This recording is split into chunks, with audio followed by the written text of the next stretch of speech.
soki batuni ngai na koyebisa bango baza bakombata bazoba. Pourquoi? Parce que Angolais ndenge nini akoki kokonza bino azwa mbongo abebisaka ba marche abebisaka biloko tu bino bofandi ba yuma mais makasi na bino kaka na hydroquinone. Eza mawa mingi Charlie.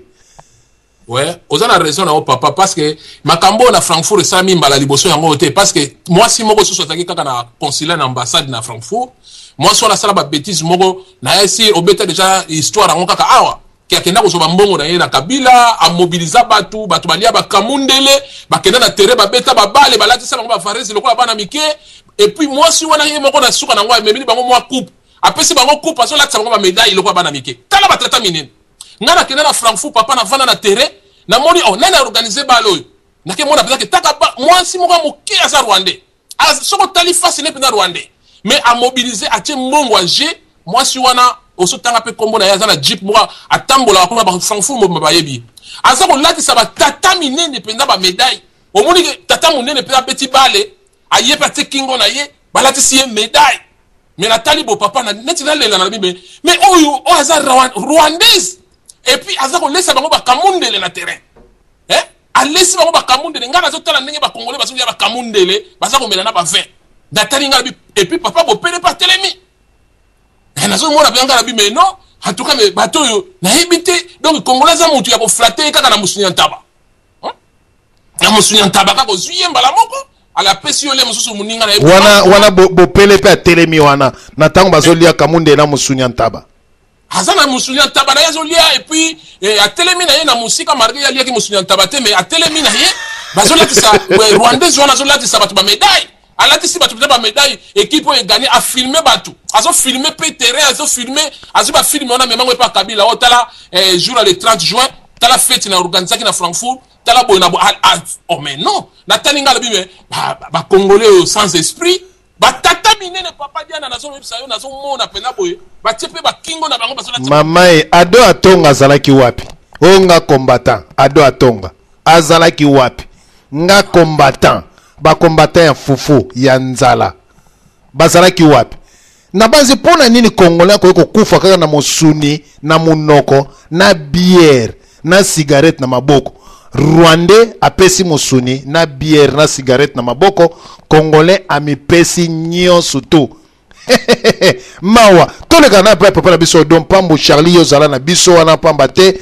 ekwei na mboka na yo obomba ba secret na banzi pe mutu oyo ayebi ke Charlie azwa mwa 30,000 na ye akota parce que makambo oyo ezali makambo bana Congo toyoka odon pambo eboto. Et boto DSV, bambota trop, bambota mer sol. Papa Charlie Kachila, talara na moni pena photo en ambiance à danger, donc n'attend. Na pespe mama bene chambote kuna place aza na musika. Ok, nanya lo babo DSV. Omoni thème na yo che libiso lelo, eza thème moko événement oyo lobi lelo, ezali événement moko eza vraiment motuya mingi. Mais moi je pense que le bi moto ayebi ke Kachila liambo wabima omoni diaspora comme na ba jalousie pe mati na niveau moko ya blague te moto so ko ya lobi ba n'importe quoi pour tes andengo wana te mais na condamner moi muke papa Charlie pourquoi na loba bongo na koti na poke na ngai DSV il faut to bana ko répartir mama kambo o esengeli na place o ekoki kozalela. Je pense que même ngana loba na ba radio naza combattante, naza résistante, nali politicien mais nali moi na Congo à 180%. Na sens ni na expliquer. Na loba normalement eloko na mona kama bepo na mboka. Je pense que dernièrement na utokota na radio Mowaki na Top Congo. Na yebisa bango ngabi mutu to azwa na kini na Congo zo ba problème na kini. Mais mutu so à Londres azali combattant ou bien outi France a combattant ou bien outi Allemagne a combattant. Bon mais quand longo la bati musu na mama kambo ba combattant parce que combattant avant na si sango papa moko akoti na kini na kini kuna papa moko boy. Alobi o te ndeko ndeni yo comme lokola traître ozo loba yo za combattant et pourtant to yebi ke bino tu bato na poto ba combattant ba résistant. Ezaki ko zanga ko ebe liwa. Parce que quand on dit combattant, ezali groupe ya bato bien organisé. Avant ba bengo combattant, il faut s'adhérer na kati ya groupe wana ba bengi yo combattant. Avant la résistance, il y a groupe ya bato bien organisé. Yo kei o s'adhérer na kati kuna ba bengi yo résistant. Alors mutaki na so ba makambo a ebeli même sens tango te. Soka zu yango wapi ayeka kokotsa na kati ya bato wana. Alobi soko lingo ya kini obani ko linga o laver ba makambo mususu etalio. Mais nazo ki tempe na ya kozonga ko répondre ete pona ngana biseke na beti da plus de 15 ans. Na kenda kini te salanga rien. Tout quoi comme personne na ya kini pe na ko yango na ko kitape.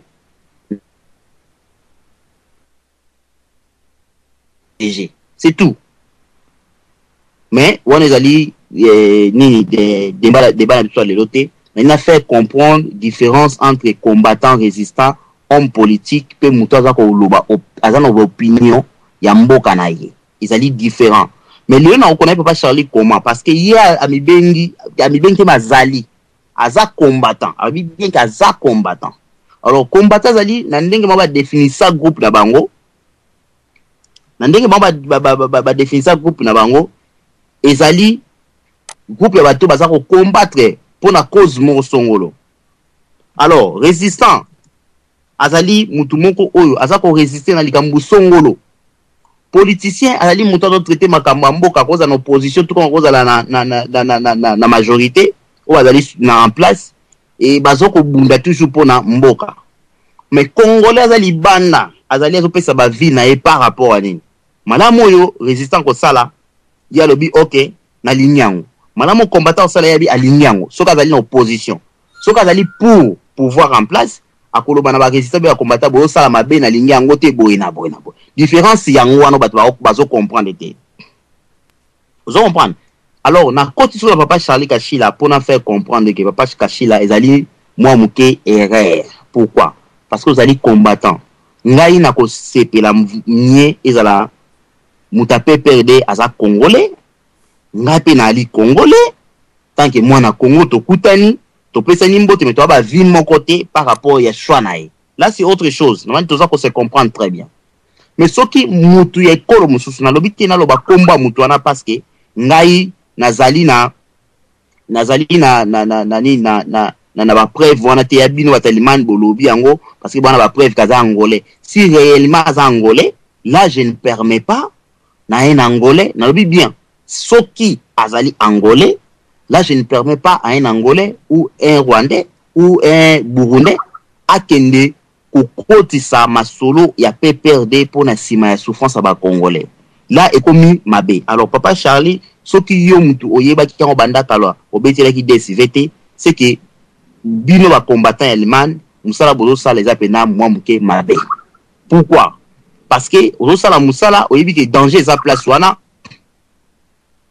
Danger za place wana, mais yo komi siko ko sala nini? Okomi siko yo ko zwa makambo obombi yango. Et pourtant radio ya résistance yali oyo koki ko bimisa yango po ba meka ko lobela yango emona na poisa na miso abat. Alors ngai siko nde na boy. Ni una débat lelo na ko pesa position nanga.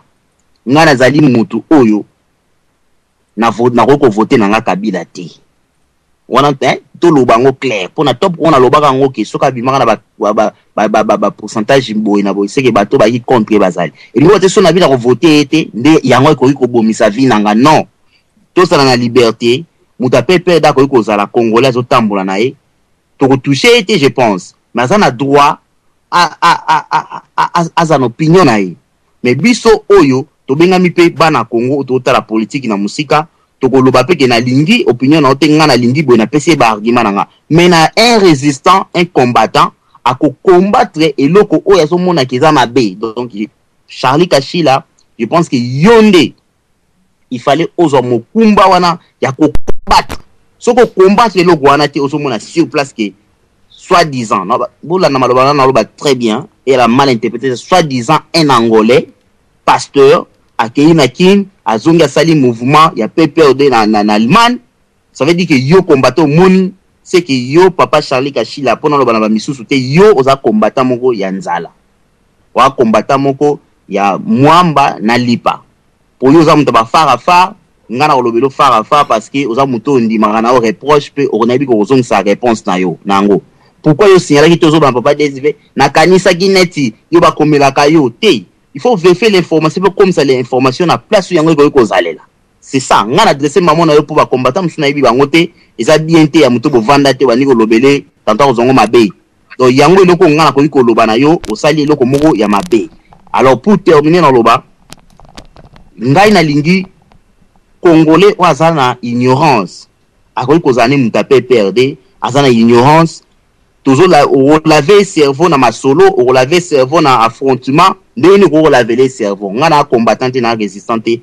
O ezake mambo ya ko résister, bien ko combattre les kambo na ndenge mo ya violence. Je pense que les combattants bango ba sala rango parce que ba lingi loko changer directement boye, ils ont droit ya ko sala yango. Mais pour nangai na lobi ke un Rwandais ou un Ougandais bien Burundais a koki jamais kokende na Congo akei pa ya gouvernement en place abi ke ngani na bo na ko déstabiliser batu na Francfort ou bien na ko ya na mobiliser batu Francfort bo pesanga autant.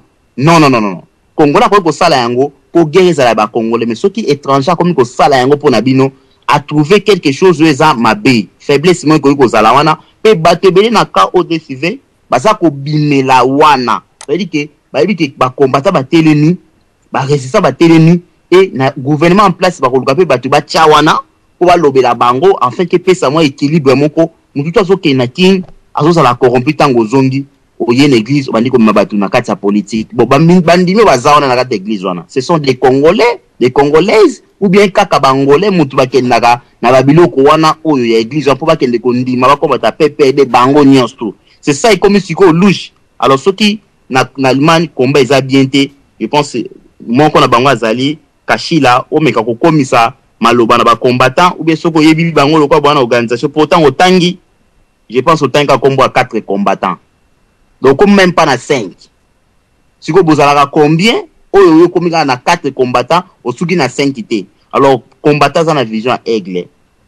Combattant na vision moko mona na musika, combattant il faut comprendre loko nini et ils ont ça la paix destruction nango ekozala wapi tant boza ko mona musika tisiko liti zango bozo sala ndenge nini bo mekana ko loba parce que biso to ali pour l'élection on comprend biso pour l'élection bino bo ali pona ko combattre makambo siko pourquoi combat makambo bo détecter un étranger zawana mais bozo sala eloko mote et boto de civil na zone simaloba nani ateki Congo na biso nani abomi Congo na biso oyo ba Congolais nani ateki Congo na biso pas de complexe kuna papa na biso mayamba Charlie Kashila banga ki ba kobeta ye kuna pas de complexe Otumoli peuple congolais oluki papa nzambe mawa otumoli peuple africain oluki kolo nzambe mawa bino ba politicien fo boyo kapasi na biso mawa otumole ngano Prof W Radio Télévision Lisolo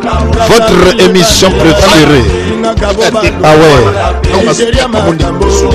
il y a solo pasteur Kanga Radio na yo. Ah ouais merci papa Nabiso. Merci papa Nabiso Kanga Radio na yo s'il te plaît papa Nabiso pasteur du peuple Kanga Radio na yo ozali moto ya kala mpamba te okote la biso na kimia vraiment côté biso na radio pasteur Kanga Radio na yo pas de complexe Charlie Kashila pas de complexe.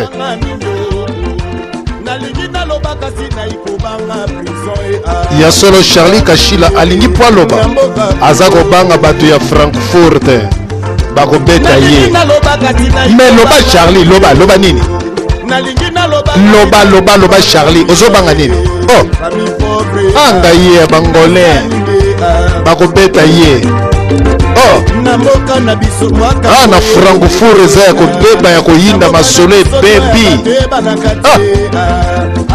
bakongole bazalaka kuna kaka kolia mangoya. Est-ce que Congolais azali vraiment na Francfort na Manaem na Epnay yoka mokili bebi ya solo. Merci pas de complexe ndeko na biso